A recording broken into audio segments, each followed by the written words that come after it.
Hello, welcome back to another video. My name is Catherine.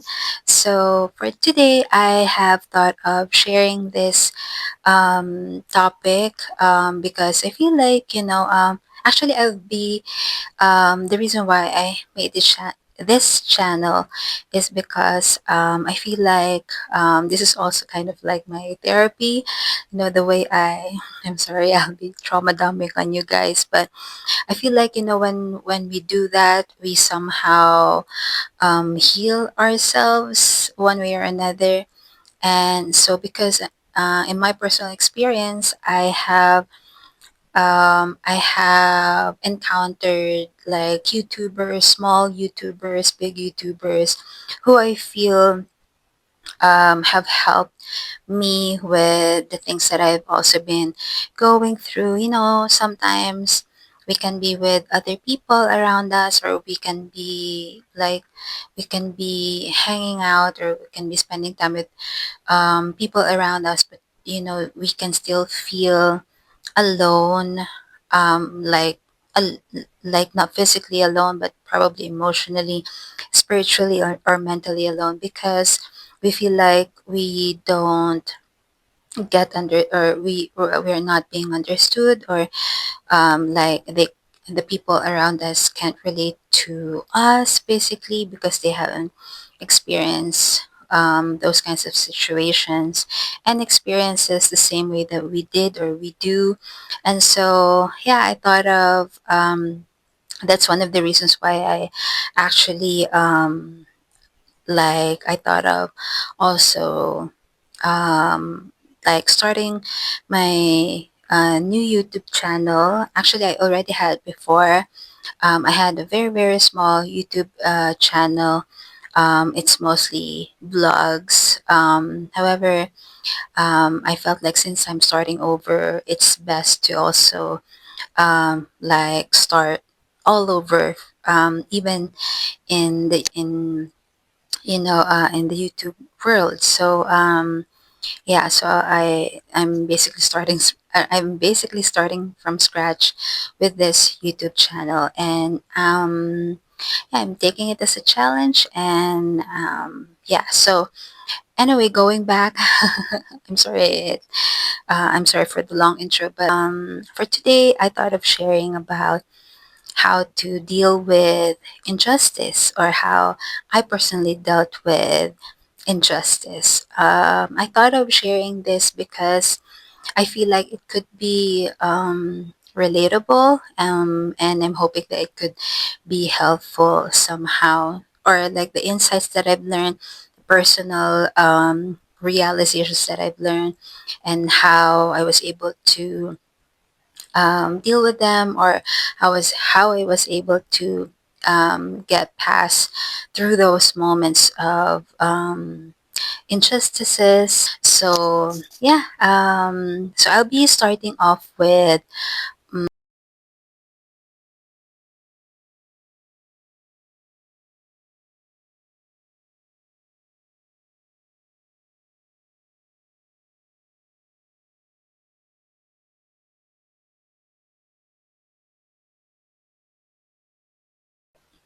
so when I received the package, um, I opened it, and then I didn't even like completely remove the item from the parcel, or from the packaging, because upon opening on the top, I already saw the crack. So I knew that I'm gonna apply for a return. So yeah, so it's like there's a crack on the top part of the organizer. So that's what I did, and so I immediately notified TikTok about it, that I want a refund, or at least a replacement of the item, because I already paid for it. And so I went through the proper procedure of the return process. But then, like, to cut the story short, um, I followed everything, um, accordingly on the return process. I printed out the return label, uh, wrapped again the item very carefully, and then scheduled the pickup for that, only for the seller to notify TikTok that that I returned a wrong item. So I got really, really pissed off. Um, and like, how can people like really choose to lie?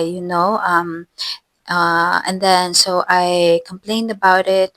I submitted again, or I submitted an appeal, and then I submitted the videos and photos that I took of the broken item, and so only for me to get turned down.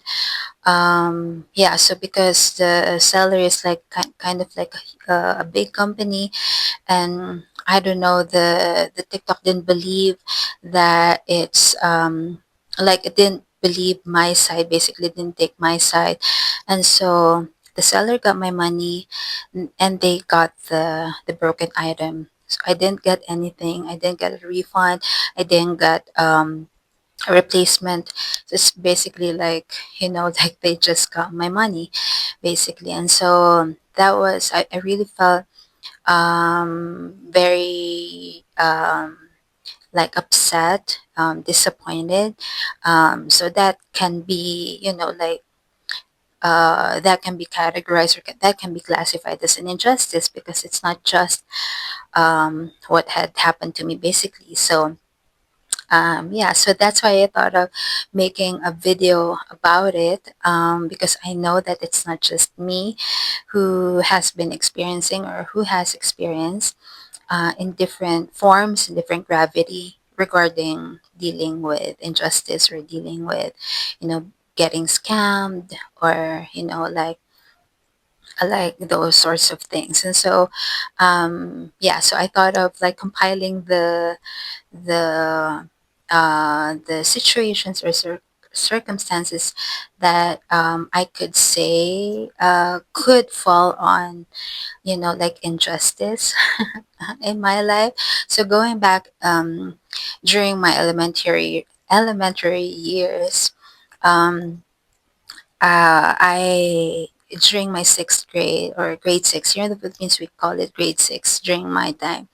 So um, on my sixth grade, I was actually transferred to second section. From the first grade up until the fifth grade, I've always been in first section. But during my sixth grade, actually started even like, like, I've been really having some like personal struggles already.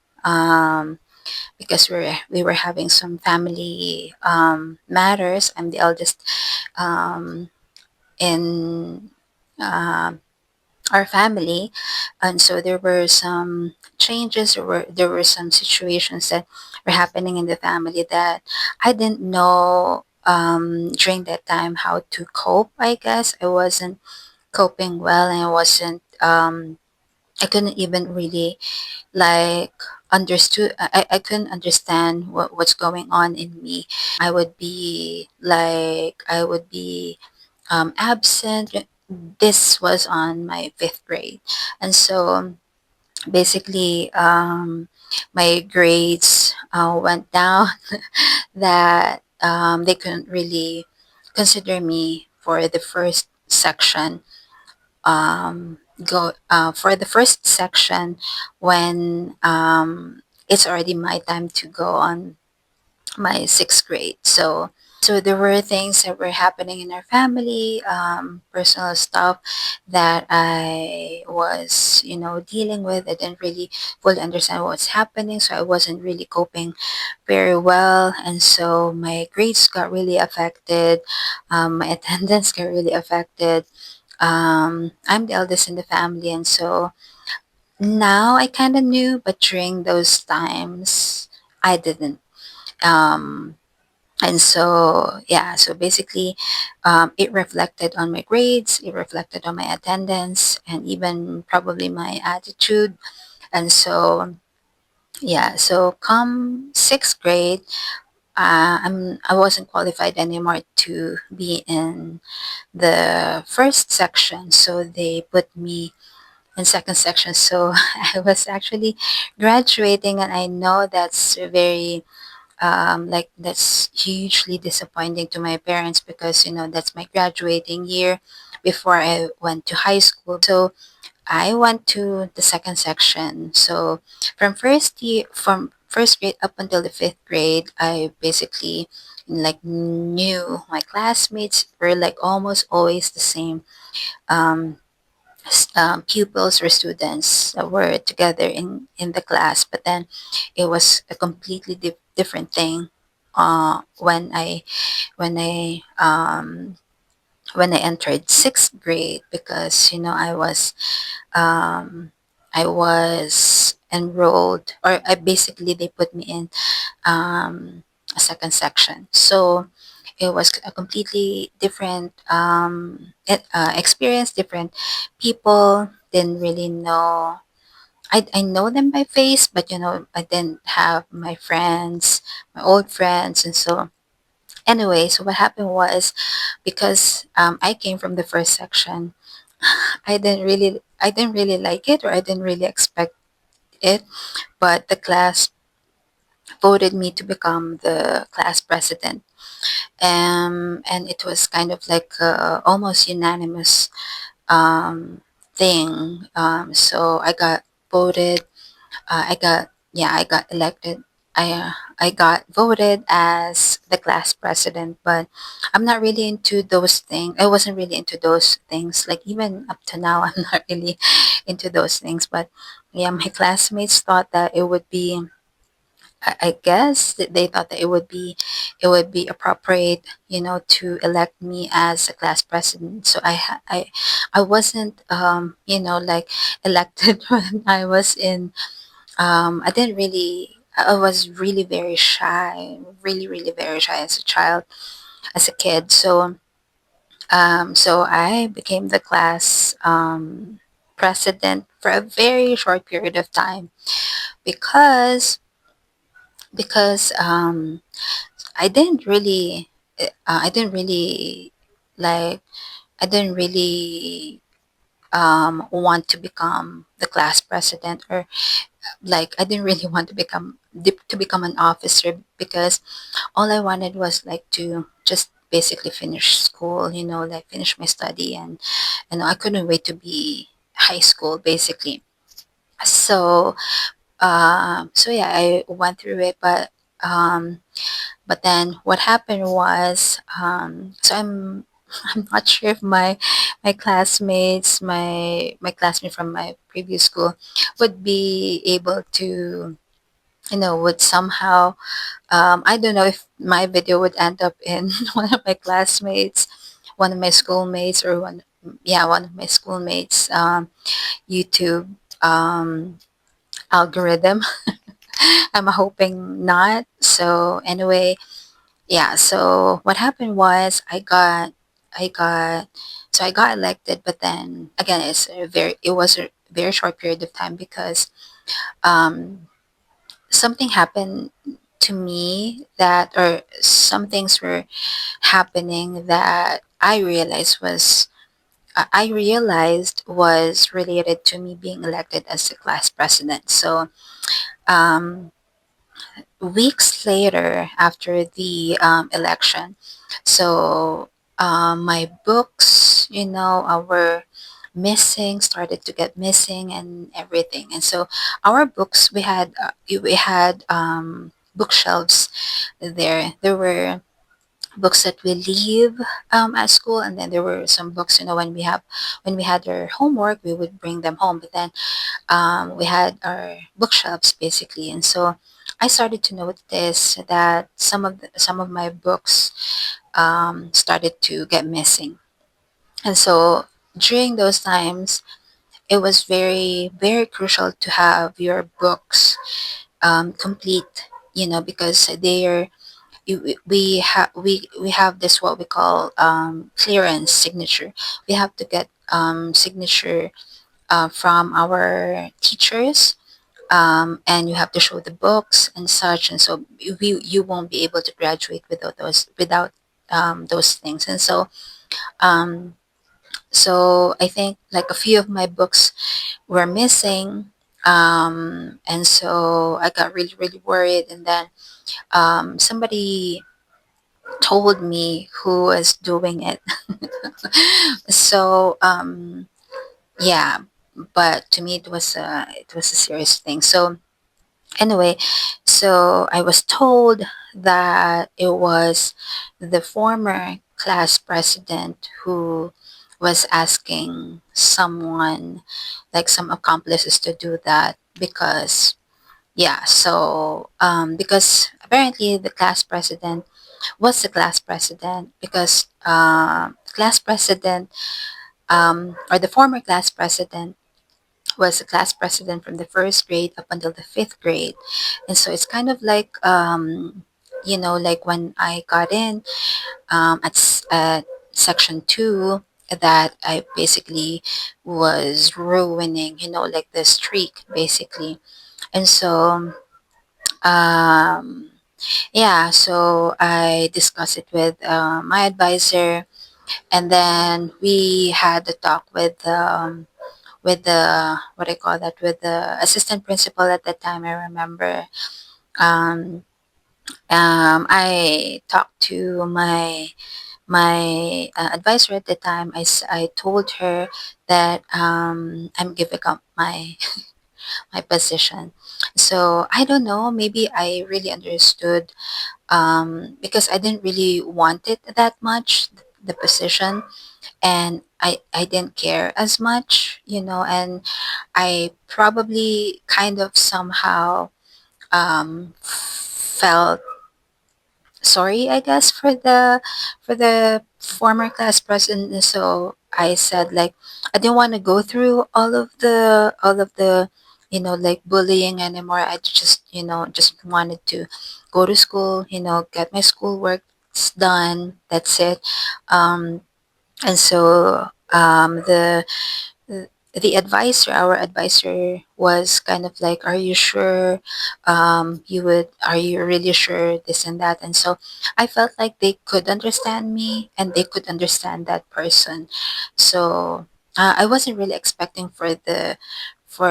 somehow I was kind of like probably I was hoping that they would stand for me. It would be nice to like to it would be nice to hear them stand for me. But the advisor agreed with me, or just accepted, I guess. I accepted my decision, and then we went to the assistant principal at the time. We sorted things out. She apologized to me, and so I gave up my position, basically.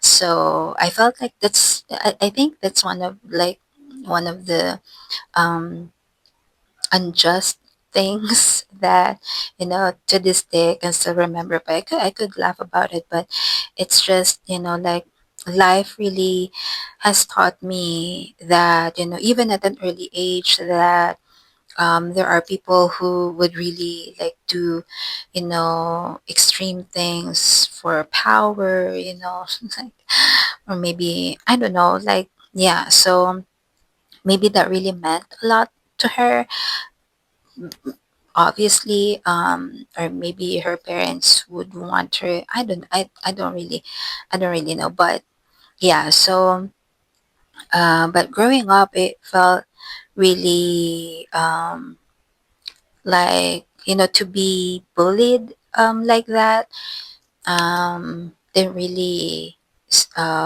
like I couldn't really understand why people would do certain things even to that extent. And so yeah, anyway, so that's one thing. And then when I was in the university, so this is also like now I could laugh about it, but like really this hit me hard because I had to take another class, and so I got delayed because of this. Um, yeah, so when I was, I think, like first semester of my sophomore year, so it's my second year when I was in college, when I was in the university. So what happened was, I'm here in Baguio City. I was studying here in Baguio City. Again, I hope that the algorithm doesn't send this to, I won't be naming names, but yeah, so I hope that the YouTube algorithm doesn't send my videos to the concerned people, basically. So anyway, yeah, so I believe if it's not the second semester of my freshman year, it I think I really I if I remember it right, it's the first semester of my sophomore year, my second year in college. And so what happened was, we have this class, and we have this class like it's kind of like a generic class, like everybody has to take this class basically. But yeah, so I'm studying here and I'm living also here. I was, like renting up, like I was doing bed space during that time. Um, but but almost every weekend I would go to Pangasinan because my grandparents, because I used to live with my grandparents during my high school years, and so I would almost always go down to Pangasinan every weekend. I would almost always go down there for my to spend time with my grandparents, my cousins, and also my grandmother at the time would ask me like to bring my laundry so that it can be done there, and she would also pack some. She would cook, and so I can bring back some adobo um, going back here because it doesn't spoil easily. So yeah, so I would almost always visit during weekends. So this class happened on a Friday. So Friday, so like the next day would be Saturday, right? Because it was an afternoon class, or maybe morning. I think morning class or afternoon, like maybe 1 p.m., something like that. And so it was Friday afternoon, and I was really very, very excited to go down to Pangasinan. I was really very excited to, like just end my day and go down. And so what happened was, um, after class, we have this. So the style of this professor or this instructor was that she would leave an article, one printout of the article that we're gonna discuss for the next class, for the next day that we're gonna meet, basically. So that's at that time it was MWF, or Monday, Wednesday, Friday. So Friday was so Friday it happened. She left the paper in our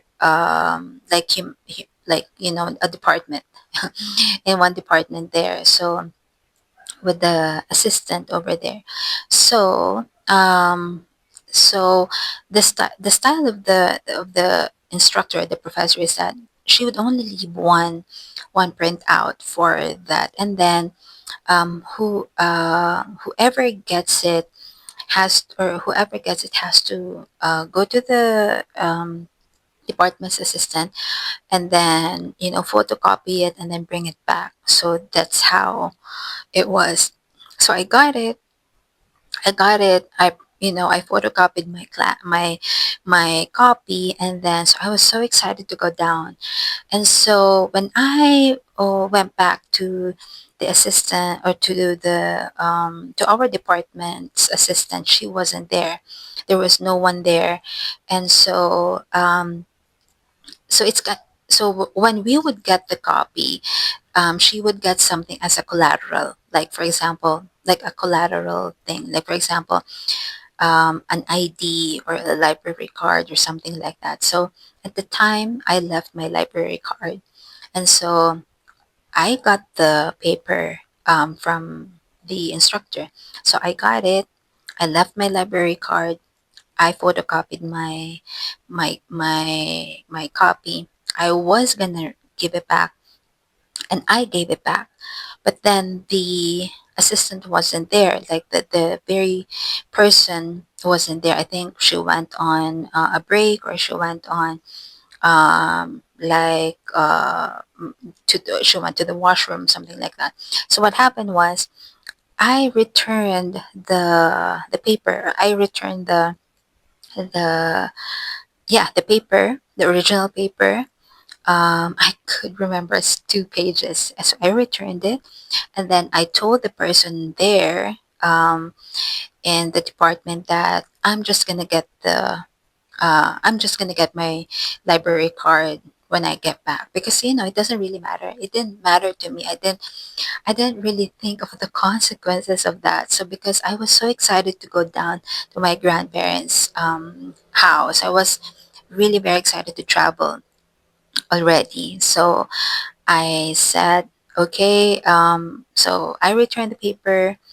I got my so the library card. I'm just gonna get when I get back by Monday, maybe Monday morning.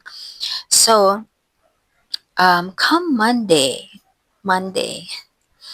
So I already went to Pangasinan, came back here for the following week, and so it's already Monday, and we were already in the class. And so what happened was, this instructor, because she's very, very, like, her personality is really very strong. I didn't really expect it. I was like completely shocked when it happened. And not just me, but most of my classmates, also most of us in the class, actually didn't really expect it, that it would happen.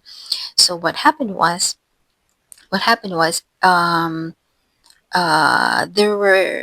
there were some of my classmates that were not able to photocopy the paper, and so she got really, really mad. She got so furious. She got so upset. And so um and so um she started blaming me, because she said that the thing that I'm the one who didn't return. I was the one who didn't return the original paper back to Manang, or like the one the department assistant. Because my library card was there, it was the proof that, like, she was very fixated on nope, nope, like, you didn't return it. And so she went to me, and then she was accusing me, like, she was shouting at me. She was saying, like, liar, liar, you're not, like, that's not the way to, like, you're lying. You should tell the truth. Tell the truth now. And so I was like almost crying. I was like so taken aback by it, and I was so shocked because she was really raising her voice at me. And so everybody was quiet, like, our class was completely silent. And I was feeling so. She even called the she even called the, what do you call that, the assistant, and brought my library card. And I said, yes, that's my library card. But then I returned it because I said, I won't be using my library card anyway. I was ready to go home. I was ready to go to my grandparents' place, and it would take like 3 hours to travel. And so I was so excited that, I said, what, I'll just get it back on Monday, but then she accused me of like lying. She accused me of not being so responsible for not, returning the paper. And everybody was silent. Everybody was not reacting and such. And so she was so furious that she was really like really upset. She was like, in Tagalog, she was like, sinungaling ka, ikaw yung kumuha ng ano, hindi mo sinoli yung ganito, inapektuhan mo pa lahat ng mga kaklase mo and this and that. And so I was like really just taking it all in. And I didn't cry at that time, but I was so taken aback. I was shaking inside. I was just, like, I had my head bowed down. And so she wasn't in the mood to continue on with the, because she lost her control, because I wasn't, she wanted me to admit that I was lying. She wanted me to admit that I was wrong, but I was firm, like, I said I didn't, that's my library card, but I returned it. And then she kept on saying, sinungaling ka, you're like lying and such. And so um we ended up not having the class. And so I was shaking. You know what happened? So when she left, um, and then everybody, like, all in the class left. And basically, so what happened was, I left my stuff, I left my bag, I left mm, everything. I just ran and I was crying. I was really crying. I wrote down the jeepney. I remember I wrote down the jeepney, and then I went to SLU at the time, because my best friend at the time was studying at SLU. So um, I don't really know how I informed her. But yeah, I ran. Did I have a cell phone already back then? I'm not so sure how I informed her, but I was riding the jeepney, went down to SLU, and then I cried and cried to my best friend. She, like, I think she excused herself from her class, and so, or maybe her class was also almost finished at the time. So I was crying, and I was like really really crying to her, and said, this what happened to me. And then um she was trying to, like, she was really, pacifying me, she was comforting me. And then she said, where's your bag?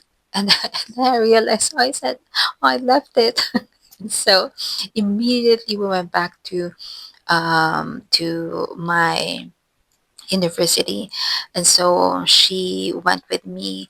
Good thing the classroom was still empty. And then we found, like, so I got my bag, my stuff again. And so at that time, so I basically had to drop that class, because every single time the instructor would insist on me, like, telling the truth. She would say, "You should tell the truth. You should admit that you were lying, that you're such a liar, and this and that." But I kept on telling her it's not. So what happened was, I think it's a year later, I didn't really understand. At the time, I didn't really understand what happened, because I know that I returned it, and so somebody didn't return it, and they pinned it on me because of my library card. And so um, a year has passed, or probably like maybe months. I think months. And then out just on a random afternoon, two of my former classmates approached me and told me that, like, they were really very sorry for me. They were very sorry for what happened. And so they found out that um, I'll use a different name. So it's not his real name, but I'll use a different, it's not his real name. So it's um, so Victor. So they told me, these two classmates, my former classmates in that class, told me that Victor actually was the one who took the papers and then returned. So basically, he was the one um, that's guilty and not me. And so, and I said, like, it's okay, like, I just, yeah. So I had to deal with like, because I had to drop the subject, because it's not really very, I wasn't comfortable anymore with all the shouting, all the accusations that this instructor was like, she's really accusing me. And so I said, it's not, I won't be able to finish this. And so she would take it, like, like, personally against me.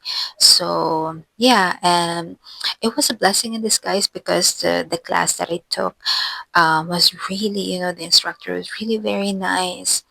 um Although I had to, like, like, to get it on, like, so basically I was delayed because of that.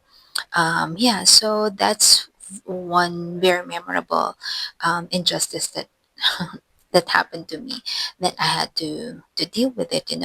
So there were stuff that happened to me also, like at work. I had to pay of some, like, huge amount, or when I had a job overseas, that, like, it's actually an insurance job. And so I got in because I was referred to by a trusted person. Really, up to this day, I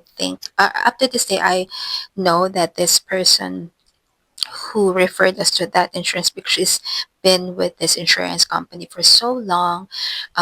She's a senior.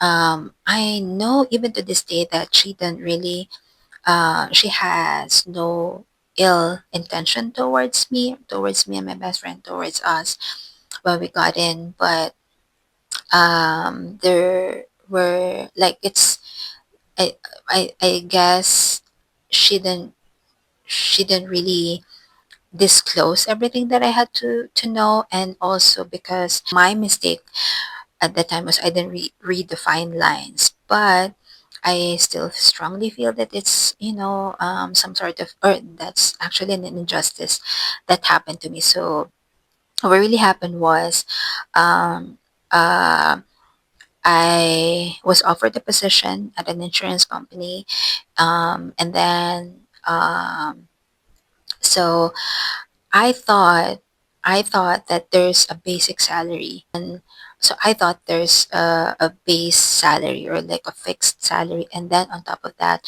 you get commissions. Basically, depends on, the number of sales, that you get. And so yeah, basically, I so as I mentioned in my previous video, when you're working overseas, it's very strict. It's actually a good thing, but then for that particular thing, I would take accountability for that, for not reading through the fine prints, basically, because I really, really, trusted this person. She And I basically trusted her, that she told me that, you can, like, earn well here, and this and that. And so the contract was 2 years. But I didn't really know that the base salary that they're saying is conditional. So I only got it when, I already had my papers signed, when I already signed the contracts and everything. So the base salary per month was conditional. So they would only give it when you hit the target that they set. And basically, uh, it's basically don't have a salary. So if you don't hit the targets, and I only realized it when I was already there. inside when I was already, doing the job. And so I was working day in, day out, weekend. Um, During the weekends, I was meeting clients and everything, but it's not very easy to hit the monthly target. And so um, I couldn't hit it on a monthly basis, basically. Yeah, so what happened was um, there were months that I wasn't able to hit the target. Is so hard. It's like the quotas are really really hard, or really high, I should say. And so if you don't hit the target, you just get the base, you just get the commission out of the like insurance package that you would be able to sell, basically. And so, but the insurance company in general is really like it's a very very good company. It's just that the my mistake was that I didn't read the fine print. w- w- I wouldn't agree.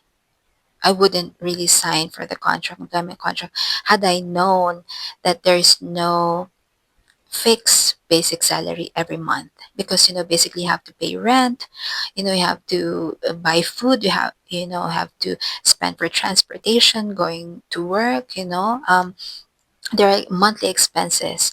And so I only agreed to work there because I thought there's going to be, even though it's actually the lowest monthly salary, I took it because I thought that that's okay, that should be fine, because there's commission. There's commission on top of it. So because it's a job opportunity that was given to me, and because I trusted the person very much, because she's been there, she's been really doing so well, she's been traveling all over, and she's really, doing a very very good job at what she does. And so I thought that I thought that even for that basic salary every month was the lowest of what the lowest of all the income that I was offered. I accepted it only for me to find out that it's not even it's not even there basically. So I was able to hit the target for several months. um yeah so I it was really like such a very dark time. Like I just had to deal with it, basically. And so I was really really struggling.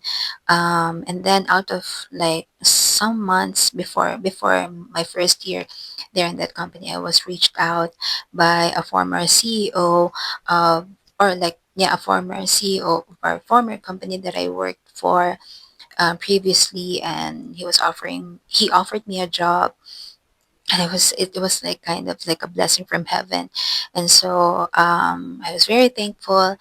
I felt like it's really an answered prayer, basically. But then as it's always contract basis. At least I have to finish 1 year, but I think it's only on my 10th month. But they really needed me, for the startup company. And so what happened was, I spoke to my manager at that time. I spoke to my supervisor at that time, which was the trusted person that I was telling you about. I told her that I'm planning to, because I'm really struggling here. I really needed it for, I really need to pay my rent and everything. I was behind with my bills. I was behind with my expenses. And so she understood. But then she said that the final decision would be coming from my manager. So I was very willing to, like spend my, or I was very willing to render my 30-day notice, or like a 1 month notice for that. But then what happened was she told me that um, Okay, so basically she told me that I have to inform the manager. So yeah, so I rendered my resignation, and then I said that I'm going to render my 30-day notice for that. And so because my manager told me that like he was very disappointed because I was one in his team. Like I was a newbie, but then somehow I was, like one of the performers. Um, so I wasn't always hitting every month, but then I was able to, as a newbie. Then he said that it's not easy, or it's not. It really felt like he was, like really he wasn't ready to let me go. And so I talked back, or I went back to my supervisor. I went back um, to my superior, and then she advised me that actually she can our manager can waive anything, like even the 30-day notice. You can waive it. You can, like just sign your release, and you can go. But then, so he accepted my resignation, but I had to pay I had to pay the financing. That's what they call the financing, or the basic salary. I had to pay back the company the basic salary, or the financing that they gave me for like for 4 or 5 months at the time. And I was so like it was really very intense, and so I really felt very defeated at that time. But then, um I felt that it's injustice, but technically on papers they had the right to do it, because it's written on paper that, if you're not going to finish 1 year with this or no, 2 years in this company, you have to return the financing. I didn't really n- I told you I didn't read the fine print. And um so those 4 months, I think, yeah, those 4 months or 5 months, that out of 10 months that I was able to hit the target. Imagine, I wasn't receiving salary for 10 months. I mean, I got 4 months out of the 10 months, um the financing, or the basic salary that they were saying, because I was able to hit the target. And so imagine, like, how behind I was with my rent, with my bills and everything. Um, and the commissions were really very low. So, and then I had to return those to them. And so basically, I'll give you an idea of how much it was. mm, Kind of like 200,000 pesos, basically in Philippine peso. Yeah, around 200,000 pesos.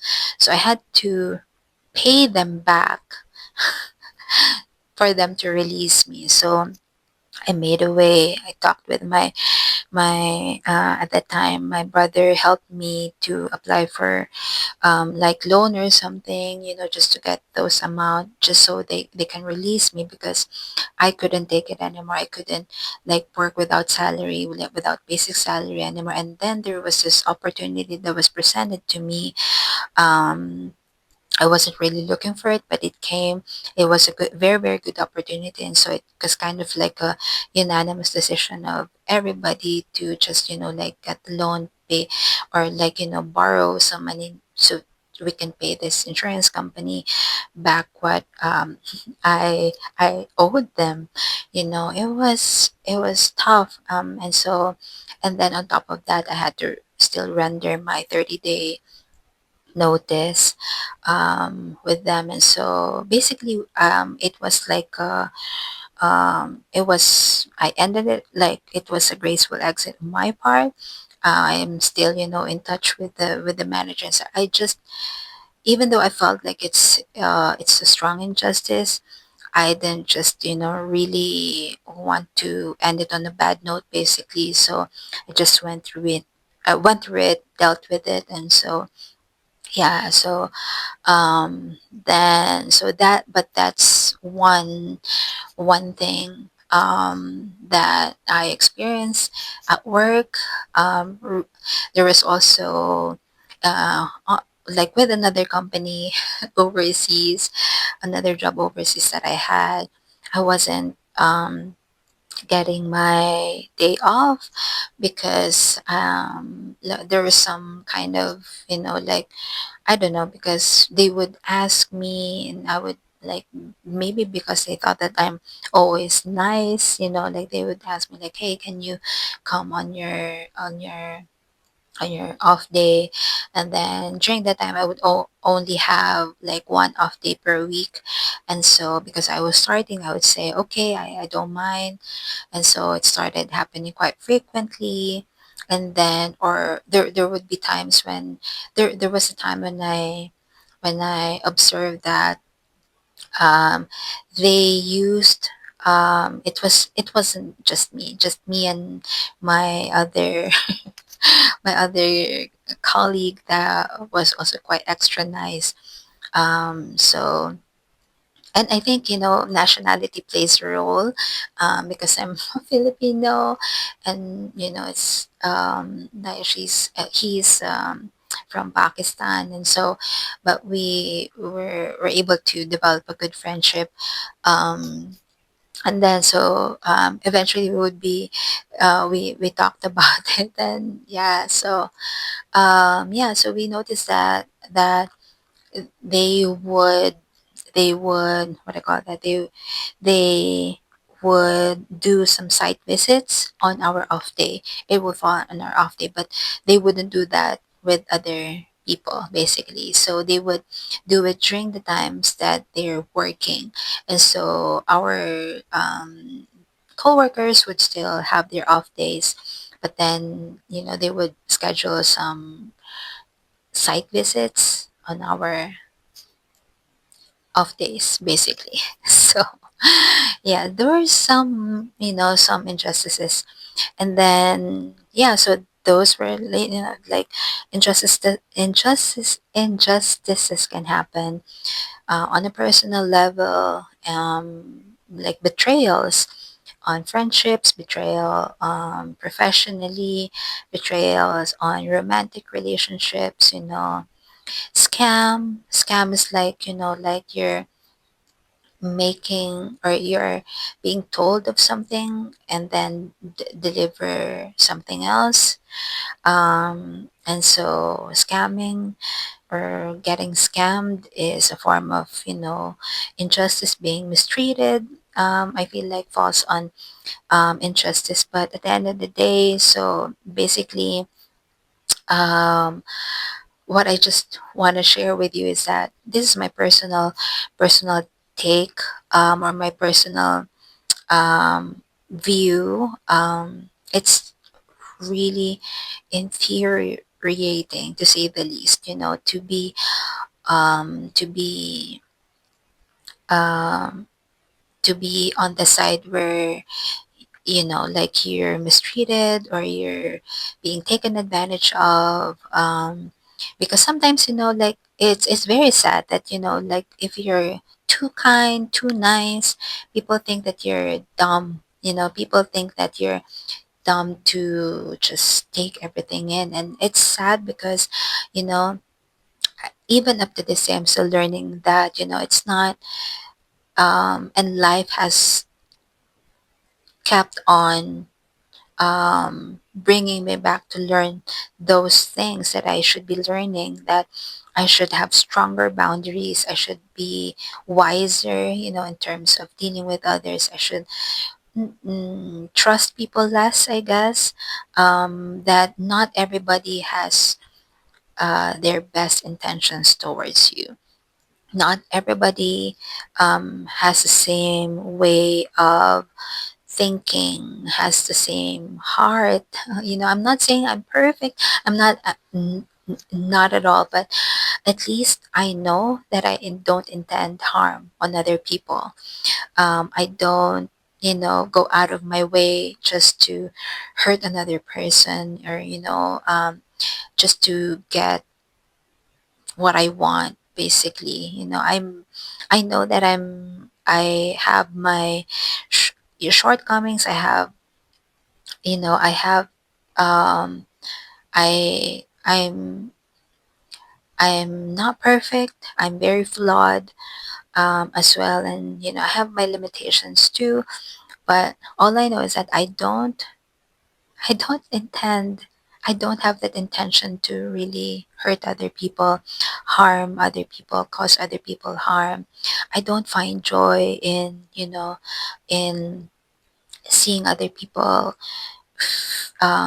feel discomfort, or, I but, life has taught me that it's like, not everybody thinks like me, and not everybody thinks like that. There are really, like there are people out there, sadly, um, who are after getting what they want, having their needs met first and foremost, regardless of how it affects other people. So yeah, basically, for me, even though it's the case, I still leave everything to God. It's my faith, my faith is stronger that at the end of the day, even though sometimes you really want to get back at them, there are times when you really want to, like take revenge. But I've been always reminded of, you know, of some Bible verses, that, it says in the Bible, do not take revenge. Vengeance is mine, says the Lord. So it's my faith that prevents me from, and it's actually, I believe it's my faith, I really like this quote. It says, that if you like, don't tell your philosophy, live it. Don't tell your philosophy, just live your philosophy, something like that. And so by faith, I know it says in the Bible that, vengeance is mine, says the Lord. So my faith is that I know God in his divine sovereignty would know how to handle my, my experiences, being treated as such, then the injustices that I felt, um, God will handle, it in his own way, in his own time. So for me, I need to learn the lessons. I learn lessons the hard way, and this is actually kind of my therapy. I'm sorry that I'm trauma dumping on you guys, and so, but you can do the same to me if like, just um, make me feel less alone, I guess. If you've experienced some traumatic experiences, or if you get scammed, you can leave comments down below, so I'll feel less alone. So I know that we're here in this together. Yeah, so, but kidding aside, it's really the lessons that, like, I have to get wiser, and I have to learn that life isn't really fair. It's really not fair, but it's how we deal with it. It's how we, dust off ourselves, and, like, get back up, and move forward again. So, those are the things that, very hard to process. They could be really very traumatic, especially when it comes to relationships, romantic relationships, even in friendships. If you experience betrayal, even if you mean very well, at the end of the day, it's not always, you're not going to get treated the same. So I'm reminded that even Jesus got betrayed, and even Peter, with, his love and devotion towards Jesus, at the end of the day, he still, like, subconsciously, I guess, saved himself by denying him 3 times. So those are the things that, life would really, um, teach us. And so yeah, I would just like to share my experiences. Maybe you can also relate to it, or maybe you can learn something from it, that I'm still here. I was able to overcome them, and I don't know what happened to the guy, who didn't, admit that he took the paper. It cost me, but then I left it to the hands of God, to the person who, like, to that girl who wanted to be, to be the president so bad. I didn't really spend so much time thinking about whatever happened to them. I felt, when things are happening, I would feel very sad and very, you know very disappointed. But then I would focus my energy and my time on, like, um on myself and how to move forward, basically. It's only when I got older that, I started thinking about whatever happened to that person. Is he okay? Or is she okay? you know um but then again, I leave everything to God. And so, lately I've experienced also, like, in some relationships, some of the things that are, like, I could say also, are forms of injustices. But again, I guess this is how I want to deal with, with injustice. um, Believe in what God said, even if you're not a Christian. I think this is also what I appreciate about, people in Thailand.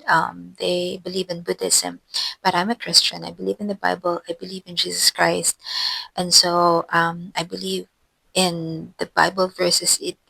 It's not just one, but it's multiple Bible verses that say, "No, vengeance is mine. Do not take revenge." It's not good to take revenge to other people. And so in Thailand, they believe in karma. So what you put out the what you put out there will come back to you. So, they also don't believe in, getting revenge or getting back at the person who hurt you or who harmed you. um so those are the things that I can just think of right now with regards to dealing with injustice. Basically, I hope that, you learned something from what I shared, and I hope that it gave you some comfort somehow, if you felt, any similar situations, that you're not alone. And it's very helpful to also talk about it. For me, it helps to, talk about it and share it, so whoever gets to relate to what I've shared, then, I feel like, um it's or the things that have happened to me have served its purpose somehow. So yeah, there we have it. I'm sorry that I didn't intend for this video to be this long. But by the way, I forgot to tell that part of dealing with these kinds of situations was, like, the tendency to beat ourselves up, like, "Oh, I'm such a stupid person. I'm dumb, this and that." It's very easy to fall into that trap, mindset of mentality, and I wasn't exempt of that. But, you know, um, as I mature, I realize that, it's not always me. It's not. It's like, it's not perfect that we can always protect ourselves from bad situations or bad intentions of other people around us. But what we can control, we can control other people, we can control what happens to us, but we can control happens within us, like how we process things, how we think about ourselves during those times, how we take the lessons that came, or the lessons that come with certain situations. And so, yeah, I hope that you don't feel that I hope that you don't feel that you're stupid or dumb. Again, one of my very, very favorite quotes is that we learn as we go. And so I hope that it encourages you to, it encourages you to be, or that you're not alone. You're not stupid, you're not dumb. We have our stupid moments, we have our dumb moments, but we're not entirely dumb and stupid. Like these are the moments that, learning curves for us. And so, yeah, so I hope that you enjoyed listening to my story time. And I appreciate you so much if you're able to watch and listen to what I've shared from start till end. So thank you. I hope that you feel less alone. I hope that you learn something from it, or at least you find this interesting or entertaining. Yeah, so thank you so much. Take care, and I'll see you in my next one. Bye.